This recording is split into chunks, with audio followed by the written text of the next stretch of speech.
Good morning.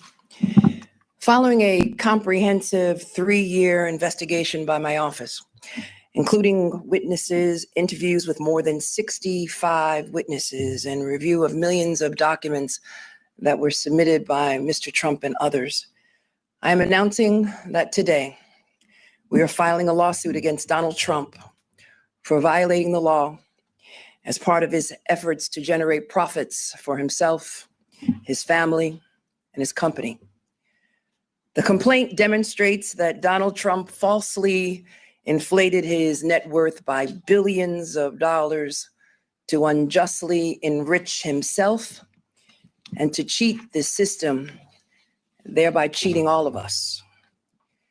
He did this with the help of the other defendants, his children, Donald Trump Jr., Ivanka Trump, and Eric Trump, and former Trump Organization CFO Alan Weisselberg and Trump Organization Controller Jeffrey McConney. Mr. Trump and the Trump Organization repeatedly and persistently manipulated the value of assets to induce banks to lend money to the Trump Organization on more favorable terms than would otherwise have been available to the company, to pay lower taxes, to satisfy continuing loan agreements, and to induce insurance companies to provide insurance coverage for higher limits and at lower premiums. This conduct was all in violation of Executive Law, Section 6312, which gives the Attorney General broad and special powers to go after persistent and repeated fraud and illegality. As part of demonstrating illegality under that section of Law 6312, we show that they violated several state criminal laws, including falsifying business records, issuing false financial statements, insurance fraud, and engaging in a conspiracy to commit each of these state law violations. We believe the conduct alleged in this action also violates federal criminal law, including issuing false statements to financial institutions and bank fraud. And we are referring those criminal violations that we've uncovered to the United States Attorney for the Southern District of New York and the Internal Revenue Service.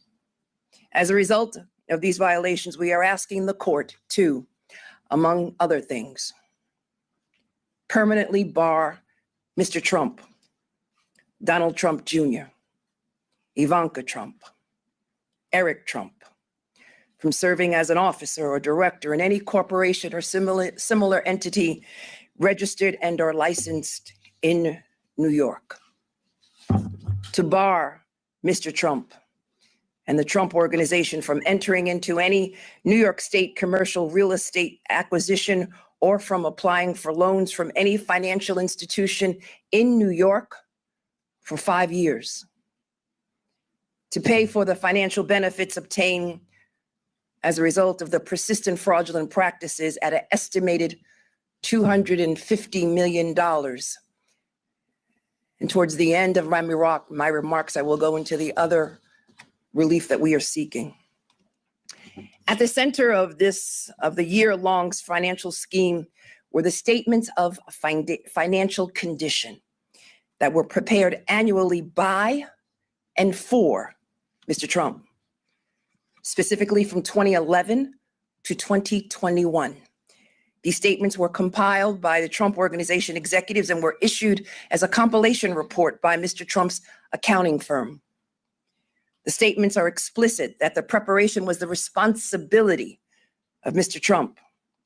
Or starting in 2016, the trustees of his trust, Donald Trump Jr. and Alan Weisselberg, for the sole beneficiary of Mr. Donald Trump.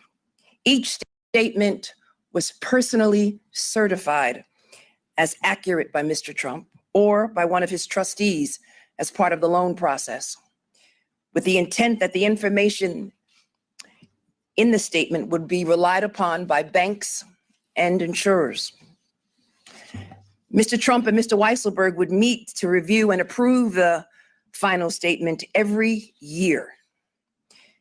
Mr. Trump made known through Alan Weisselberg that he wanted his net worth reflected on the statements to increase, a desire Mr. Weisselberg and others carried out year after year in their fraudulent preparation of the statements, their Fifth Amendment privilege against self-incrimination, and they refused to answer. When asked under oath if he, Mr. Trump, continued to review and approve the statements after becoming president of the United States in 2017, Mr. Trump again invoked his Fifth Amendment privilege and refused to answer. Over the course of our investigation, we found that Mr. Trump, his children, the Trump Organization, created and used more than 200 false and misleading asset valuations on his statement of financial condition over that 10-year period. They issued statements that were in clear violation of general accepted principles in the general accounting principles in the United States, despite representing that these statements were prepared in accordance with these principles.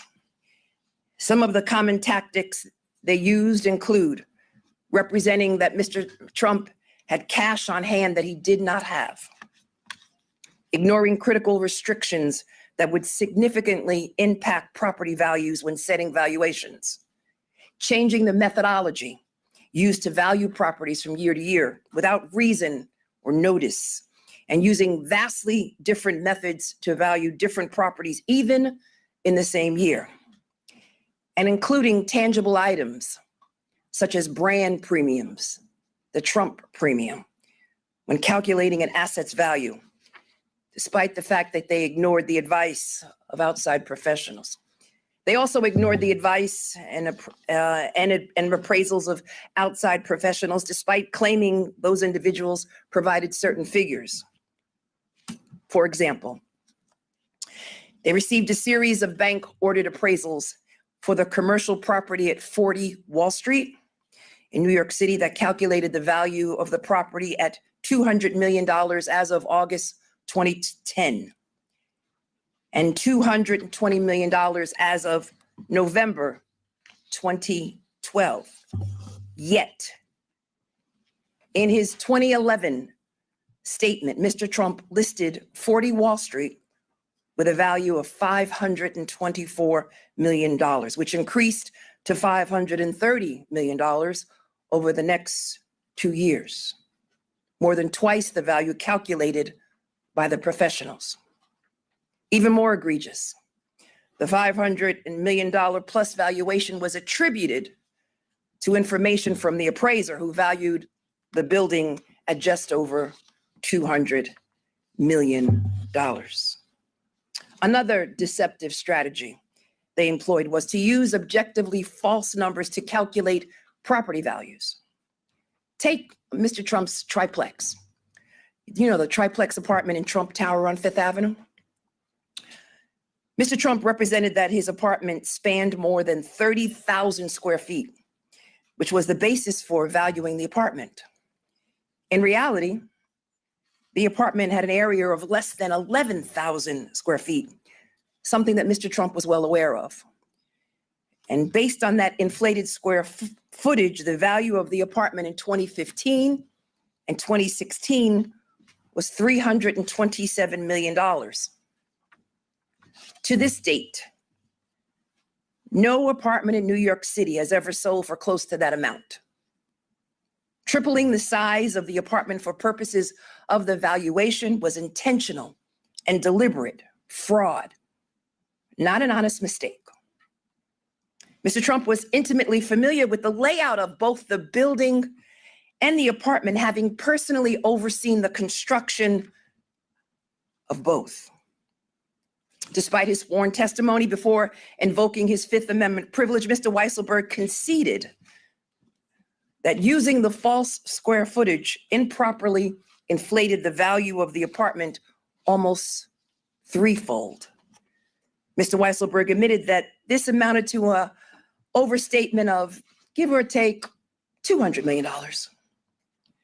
Misrepresenting the size of the apartment was only one of the many ways that Mr. Trump intentionally misvalued his asset for the purposes of increasing his net worth and inducing banks to offer more favorable terms. Mr. Trump also routinely ignored legal restrictions on development rights and marketability on properties that would significantly decrease property values. For example, let's take Trump Park Avenue in New York. This building contains both commercial and residential space. The unsold residential condo units owned by Mr. Trump and the Trump Organization represented the lion's share of the reported value for this property. Mr. Trump and his children intentionally ignored legal restrictions on some of the units that would have drastically changed the valuation. Specifically, the 12 of those units were actually rent stabilized apartments. A professional appraiser valued those 12 units at around $750,000, noting that the rent stabilized units cannot be marketed as individual units for sale because the current tenants cannot be forced to leave. Despite this professional valuation, and Mr. Trump knowing full well the legal restrictions the 12 rent stabilized units were valued, he valued them collectively on his statements at $49 million. That is about 65 times the appraised valuation. Mr. Trump also blatantly ignored legal restrictions at Mar-a-Lago. Mar-a-Lago was valued on the false premise that it sat on unrestricted property and could be developed for residential use. However, Mr. Trump knew that Mar-a-Lago was subject to a host of onerous restrictions and limitations. Mr. Trump himself signed deeds sharply restricting changes to the property and donating his residential development rights in an effort to get a tax deduction and later to lower his property taxes on the property. The deeds also require Mr. Trump to donate over 23% of Mar-a-Lago's value to the Historic Trust for Historic Preservation if he ever sold it. Despite these significant restrictions, Mr. Trump valued the property based on the false premise that it was an unrestricted residential 18-acre plot of land that could be sold and used as a private home. In fact, the valuations represent that these restrictions don't even exist. The club generated annual revenues of less than $25 million. And should have been valued at about $75 million. However, Mar-a-Lago was valued as high as $739 million. Mr. Trump used inappropriate schemes to inflate the value of his other golf clubs. He valued the clubs based on their fixed assets. In other words, the money spent to acquire and to maintain them, despite being informed by valuation professionals that this practice was inappropriate for a club operating business.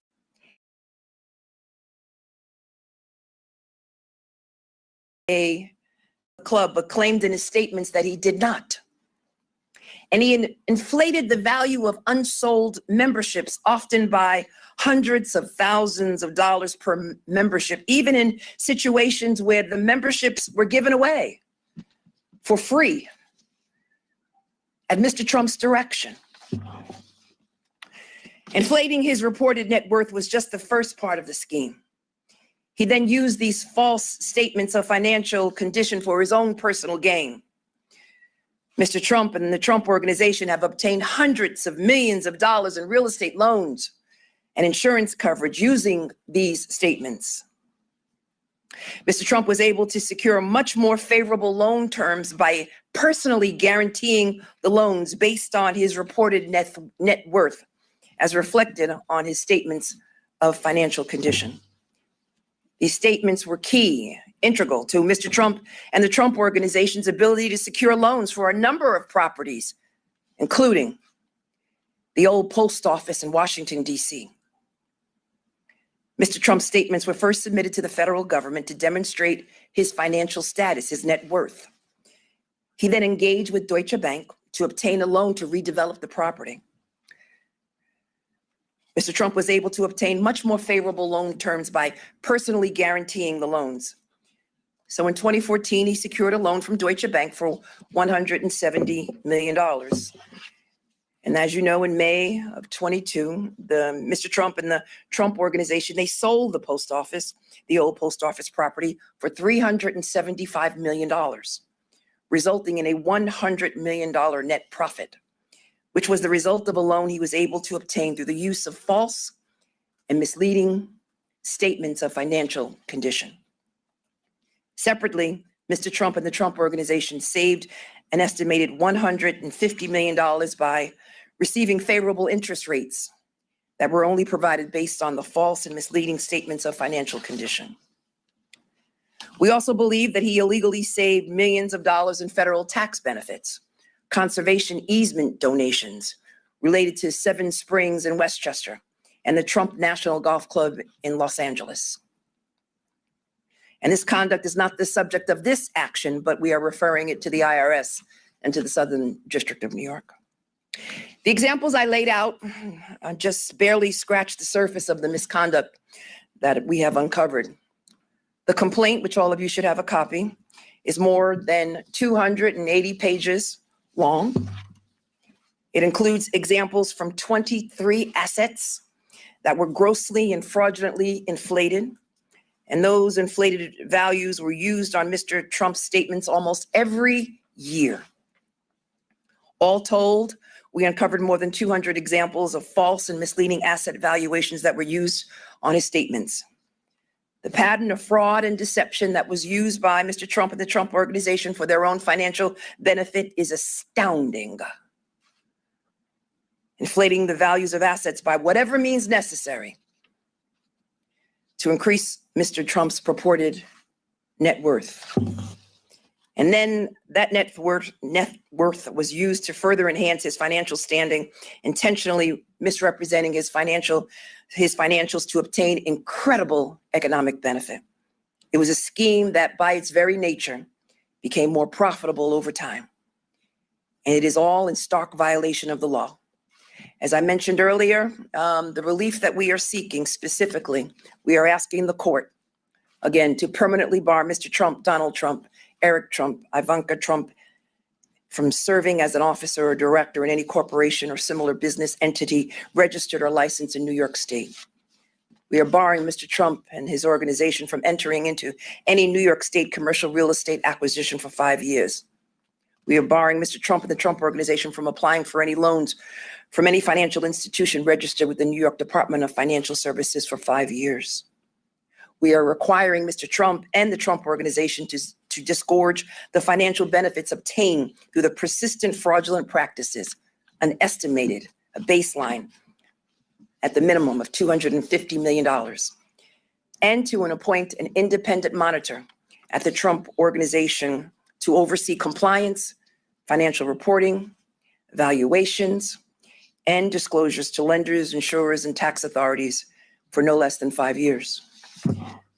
We are requiring the Trump Organization to prepare on an annual basis for the next 5 years a GAAP, a generally accepted accounting practices compliant audited statement of financial condition showing Mr. Trump's net worth to be distributed to all the recipients of his prior statements of financial condition.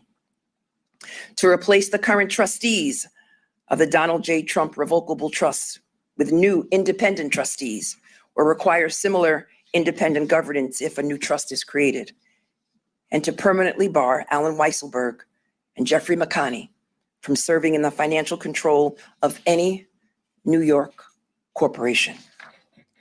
And lastly, to cancel any certificate filed under and by virtue of the provisions of Section 130 of the General Business Law for the corporate entities named as defendants and any other entity controlled by or beneficially owned by Donald Trump, which participated in or benefited from the ongoing financial scheme.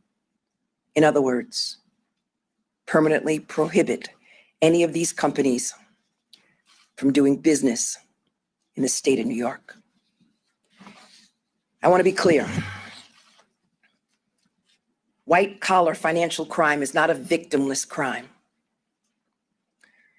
When the well-connected break the law to take in more money that they are entitled to, it reduces resources to working people, to regular people, to small businesses, and to all taxpayers. Everyday people cannot lie to a bank about how much money they have in order to get a favorable loan to buy a home or to send their kid to college. And if they did, the government would throw the book at them. Why should this be any different? It is a tale of two justice systems, one for everyday working people and one for the elite, the rich and the powerful. Mr. Trump and his allies may say that these penalties are too harsh or that this is part of a witch hunt. I will remind everyone that this investigation only started after Michael Cohen, his former lawyer, testified before Congress and shed light on this misconduct. And the remedies are consistent with what we have sought for other businesses that committed the same misconduct.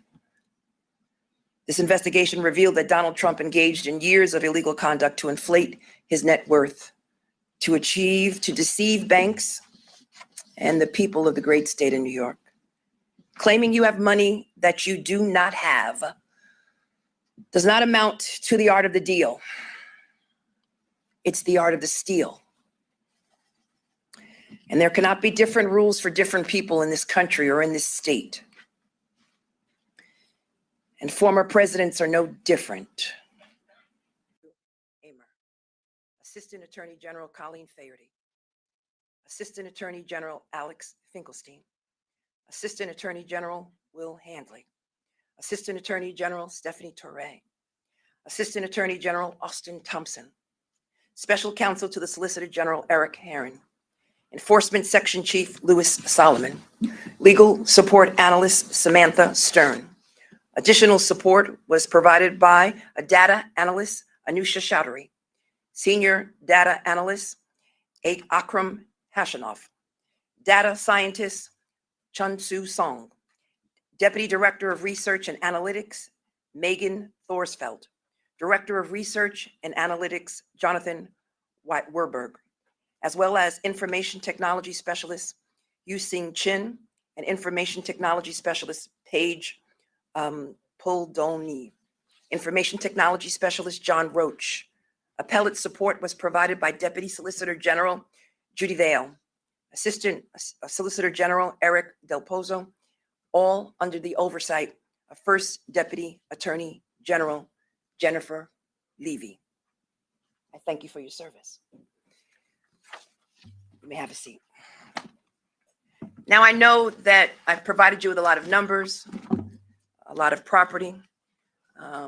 Members of the team will be available to answer any specific questions, but at this time, I'm going to turn it over to Delaney, who's going to lead the Q&A on topic questions. Thank you. Delaney? Yes, Sorry, can I just introduce yourself and say your Sorry, Jonathan Deans with NBC. Yeah. I wanted to ask, you say that there was criminality involved here. I was wondering if you've referred this to the Manhattan DA as well. You've been part of that investigation. And should we expect to see state charges out of the Manhattan DA's office? As you know, there was a parallel criminal investigation being conducted by the District Attorney of Manhattan.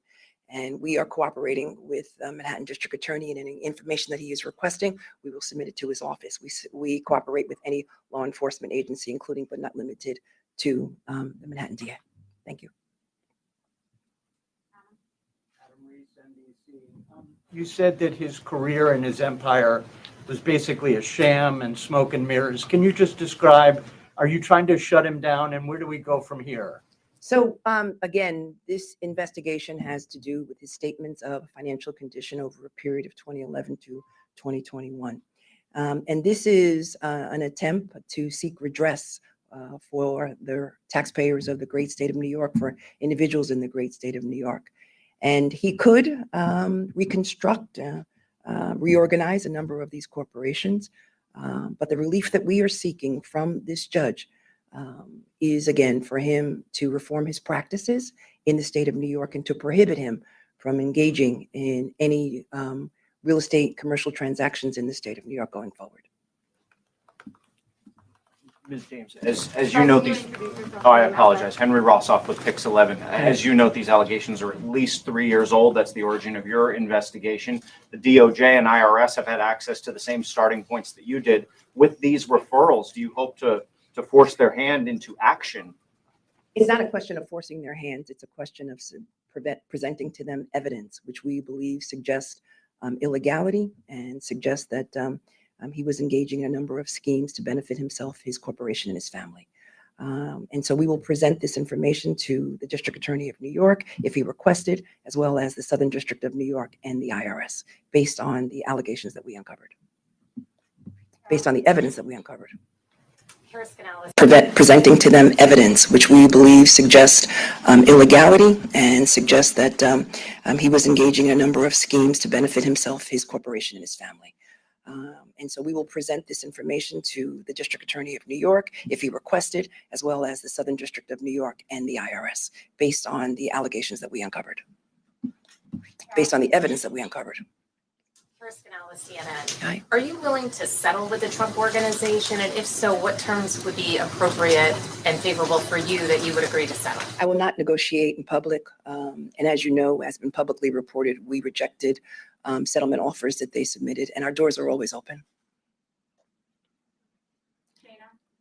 Washington Post. It's been suggested by Mr. Trump and his advocates that they were engaging in standard practices. This is standard in a real estate business. How is what they were doing different from standard practice here? And can you comment on that defense of So the this, offering? this conduct cannot be brushed aside and dismissed as some sort of good faith mistake. The statements of financial condition were greatly exaggerated, grossly inflated, objectively false, and therefore fraudulent and illegal. And as a result of that, we are seeking relief, and Mr. Trump, the Trump organization, his family, they should all be held accountable. And that is the purpose of this litigation that we are filing today, in addition to referring the criminal conduct to the Southern District of New York, as well as the IRS. No one, my friend, is above the law. Marcia Kramer from CBS, Madam Attorney General. I have a two-part question. Number one, is there anything to prevent Mr. Trump from establishing his corporations, even for the properties in New York, in another state, since he is now become a legal resident of Florida? And secondly, you called it, Donald Trump Jr. has already started tweeting that this, quote, the Democratic witch hunt has begun, if you'd like to respond to that as well. So with regards to the name calling, as you know, they've basically have attempted to delay this investigation, and two judges have dismissed those claims that this was a political witch hunt. So I give no credence to those to the names that he has referred to me. And two, Mr. Trump, the Trump organization, as well as his family, will still have to deal with this complaint. They will still have to respond. They will still have to respond to the allegations therein. And so if, in fact, he decided to move to Florida, the reality is he still has to deal with the great state of New York and respond to the complaint. He cannot, establish another corporation, put these properties in a corporation that he incorporates in another state. No, he Could be any cannot. state other than. Correct. These corporations are currently incorporated in the state of New York. Some are incorporated in Delaware, but they do business in the state of New York. And he cannot just pick up and those same corporations can be moved to Florida. No. And again, Marcia, just to put a finer point on that, we are attempting, as part of our relief, to dissolve these corporations. Laura Italiano from Insider. In practical terms, much of former President Trump's biggest money-generating properties are in Manhattan, in New York State. would he, if this relief is granted by the judge down the road, would he be able to collect rents, to obtain loans on the properties? What precise, what practical implications to sell the properties should he want to? Is the incorporation that's filed in New York necessary for him to do those things? So again, most of the corporations have been incorporated in the state of New York. There are some that have been incorporated in Delaware, but they continue to do business in the state of New York. We are permanently barring Mr. Trump and his family members from serving as an officer or director in any entity in the state of New York. We are barring him from entering into any commercial real estate transactions for 5 years. We are barring Mr. Trump and the organization from applying for any loans for 5 years, just for 5 years, requiring him to repay the financial benefits of $250 million, placing a monitor over these corporations, requiring him to file a GAAP compliant statement of financial condition, replacing the trustees if in fact he creates a new trustee, and permanently barring Alan Weisselberg and Jeffrey McConney, and canceling his certificate of incorporations for those corporations that we discussed. Yes. Follow-up. Mhm. Are these relief that a judge would have to approve? Yes, So these things aren't happening at the moment? Correct. But this is what will be litigated now down the line? correct. And it's important also to understand that Mr. Trump will continue to have a financial interest in a lot of these corporations. And so if he decides to, at some point in time, sell them, or if he decides to restructure them, again, this is all part of the relief that we are seeking. I sent to Marcia that we're seeking to dissolve them. That was incorrect. We're not seeking to dissolve them. He still has a financial interest in these businesses and corporation. Owns them. Correct. However, to collect rent, to obtain a loan based on them as collateral, to sell the property, maybe I'm missing some other practical things. If approved by a judge down the road, these are things he would not be able to do with those properties. Correct. For the next 5 years. We're gonna take 2 more questions. Josh Gerstein with Politico. Yeah. Madam Attorney General, can you explain something about how the former president, you allege he did this for at least a decade or more than a decade. How did he get away with what you're saying he got away with for such a long period of time? A lot of these transactions are with some of the largest financial institutions and insurance companies in the state of New York. Do they just not check anything that people tell them, or they presumed it was true, or did they have hints that these things were not true that they were being told? And what does it tell you about those institutions that they would take his word for it? So let me just say, with respect to Mazars indicated on the statement of financial condition that they did not certify and they did not audit these statements. That does not absolve Mr. Trump of submitting accurate information. 2, with respect to Cushman Wakefield, there is an ongoing investigation into Cushman Wakefield. And then lastly, with respect to Deutsche Bank, we're in conversations with Deutsche Bank. They have been cooperating with our office. Last question. Do you feel like this lawsuit is going to be resolved quickly, or do you feel like this is going to be a drawn-out process? So that's entirely up to the judge. That's good? Okay. I thank you all for coming, and if there's any specific questions, I believe my members of the team will answer your questions. Thank you.